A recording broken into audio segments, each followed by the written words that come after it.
Florida is a dream destination for many birders, both within the United States and internationally. One thing that makes the state so good is that it has many species that can't be found anywhere else in the country, or at least not as easily as they can be found in the Sunshine State. We got the chance to explore Florida when we went to attend one of the most well-known birding festivals in the country, the Space Coast Birding Festival. This event has been one of the largest birding festivals in the country for years, and this was the 26th year running. Space Coast refers to the Atlantic coast of Central Florida, known for America's space program's usage of the region. Before enjoying Florida and the festival, we first had to get there. We're at the Milwaukee airport and we are waiting at the gate to go to Orlando. First time in a really long time we actually had a direct flight somewhere, so that's exciting. And even more excited to get out of the really cold temperatures that are in Milwaukee right now. So we're going from like negative 1 or 2 degrees to at least 50 degrees. So really excited for that and to see all the birds that we're going to get in Florida. Excited about the numerous target birds we were hoping to find, we boarded our flight and after a few hours, landed in Orlando and went through the usual motions of air travel, eventually ending up at our hotel. We finally made it to our hotel here, and we're only staying one night in this location. It was a lot of waiting. So it's like you wait to get on the plane, you're on the plane, you wait for the plane to leave, you wait to get off the plane, we waited a long time for our luggage, had to get rental cars, so we finally made it here. And we're just kind of relaxing, trying to figure out where we're going to go tomorrow. I put a lot of work into figuring out what route we should take tomorrow, and I'm hoping that we can pick up some of the life birds that both of us and some that just I need for Florida. So we're going to see how many birds we can find in general this trip, how many life birds we get, how many rare birds we get. But there's a couple of birds that I think we should be able to get that would be lifers that I wrote down actually. That's kind of the list of the ones that should be findable, I think. So hoping for a great day to start out our Florida trip tomorrow, although it is supposed to be rainy and kind of cold. The next day, we woke up to rain and unseasonable cold for Florida. Obviously not ideal for birding in the slightest.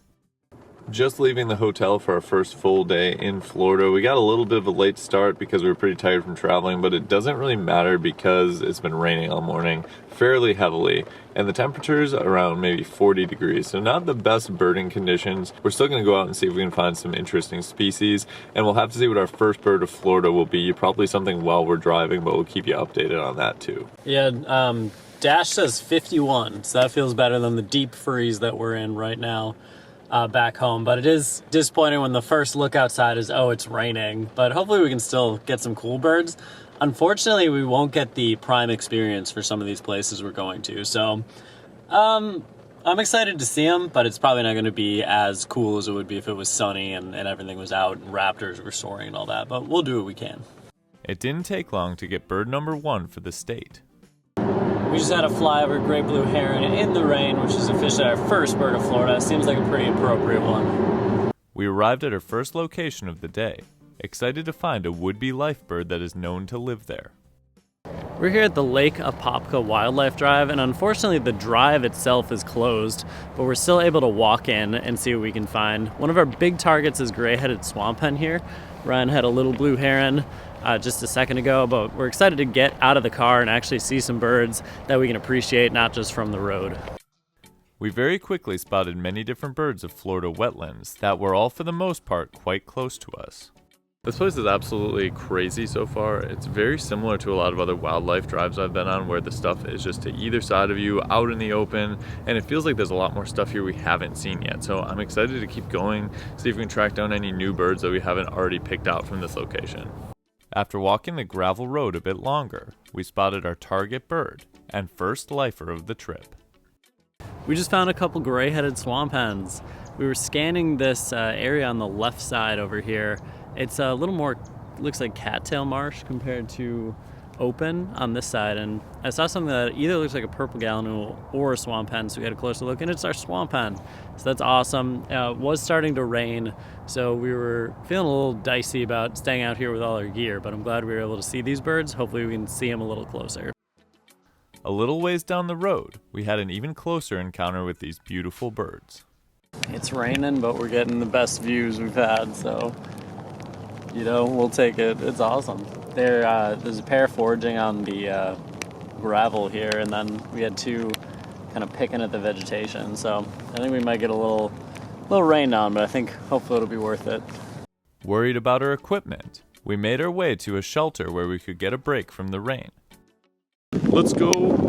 Got him. That was really cool. I actually enjoyed getting some video of them in the rain. I got a clip of one like shaking off its feathers. You can see the rain droplets fly. So it was a really unique experience, but yeah, unfortunately we got to cut our trip here short just because we don't want to damage anything, but hopefully it'll clear up and we can do some more stuff today. You could really feel it coming that it was about to start pouring, but then we saw those swamp hens and they were so close and we were just like, we gotta do this, we gotta get some videos in the rain. So now we basically got a cold shower and we're gonna have to find a way to warm up, but I think it was honestly worth it, assuming that our gear is okay, to get those looks at the swamp hens for us and for you. We watched some of the birds in the rain from the shelter before making a break for it and getting back to the car. It was one of those experiences that you remember, because it's not just remember when we saw gray-headed swamphens, it's remember when we got absolutely drenched looking at gray-headed swamphens. So I'm pretty happy with it, assuming that my camera still functions, but we'll see what happens. We're gonna go on to our next destination and I think use up some of this rain time with driving. Our next stop was about an hour away, and our new target bird was the snail kite, a species Derek had already seen, but that I still needed as a life bird. The hotspot we chose to search in was called Twin Oaks Conservation Area. On the way there, we actually spotted a snail kite while at a stoplight, but it flew off before we could find a place to pull over. We arrived at Twin Oaks right as the rain intensified. The weather doesn't like us here. It's not great. I felt better 20 minutes ago when it wasn't raining, but we'll do our best. See my breath out here.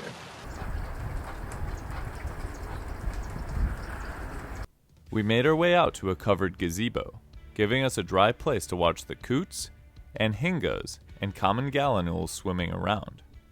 We took shelter under this structure out here that overlooks the lake, and just been taking time to appreciate the boat-tailed grackles. There's a bunch of coots, common gallinules, a anhinga hanging out over here, so looks like the rain's stopping a little bit. I don't think this is our best place for snail kite. I think some of those more areas with more debris for them to perch and hunt on would be better.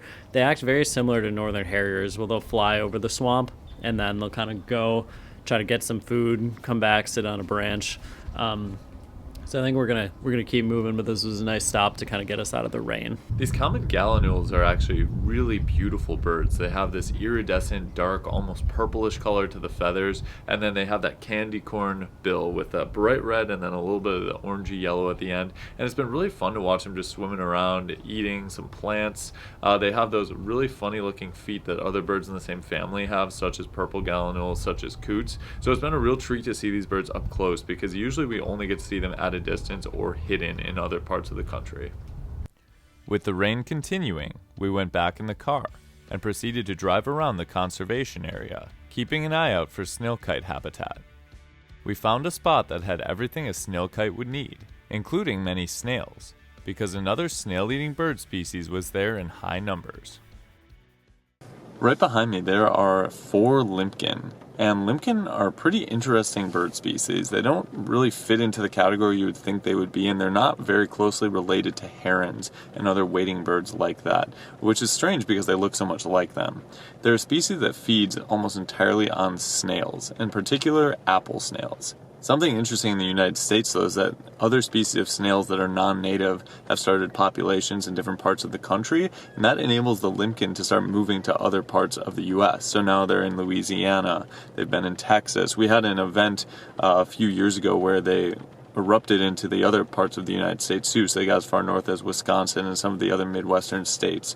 So it's a really unique bird species. It used to only really be findable in Florida, so it's still kind of a Florida specialty, but now you can find them other places too. So we'll have to keep an eye on limpkins in the future to see how their populations expand. We kept scanning this habitat with tall trees for perching and ample swampland for hunting. While we still hadn't seen another kite, we did see many other birds. So we're kind of trying to find the best place in here, but the habitat looks amazing. We had a nice group of limpkins, and then there was a loggerhead shrike and a really cooperative sandhill crane. So once we park, I feel like we'll be able to survey this place better, but it seems like the habitat is really good for seeing more snail kites. I'm glad we at least saw that one, but there's just so much to look at. Also, mockingbird. While driving by some brushy plants, we found a very small dove species. How cool is that? Common ground doves. Like 3 of them. Saw the rufous underwing. They're really tiny, normally really skittish. So that was actually some really great views we just had. Common ground dove, that's actually a life bird for me. Never seen them before. I've seen pretty much every other expected species of North American dove that you can get in the US, or at least the continental US. Really nice to finally get that one checked off the list. It was actually adorable, very petite, tiny dove species. Seeing no signs of kites at Twin Oaks, we drove to some other locations where they had been reported. Going through some neighborhoods, we noticed an interesting songbird. A lot of loggerhead shrikes in here, which has been pretty cool. I feel like they're more of a neighborhood bird than like the northern shrike up by us in the winter. So it's a species we appreciate more. After moving from location to location for a while, we still hadn't had any luck finding another snail kite. And we had a feeling the weather was a big reason why. We've been driving around trying to find a place to get another look at snail kites. It's been really tricky so far though, because the rain has made it so we can't really get out and walk around too much. There was another park that we tried where it looked like there were people that were reporting from there, but it didn't seem like there was a lot of space to even look there, so I don't know what was up with that place. Now we're back at Twin Oaks, and we're hoping that if we just cruise around enough, we'll eventually run into one sitting up, or maybe flying if the rain ever lets up. Once back at Twin Oaks, we continued our search as the rain finally lightened. We drove over a small bridge, and that's when we noticed our target bird, flying in and perching surprisingly close to us. That was incredible. We were just waiting for the rain to stop. We were contemplating, should we go back, should we stay? And as soon as the rain cleared, we were just driving, and one swoops up and perches right over this canal here. It was so cool to see it so close. That's one of those iconic species you hear about in every single nature media about Florida, and to see it so close like that was amazing.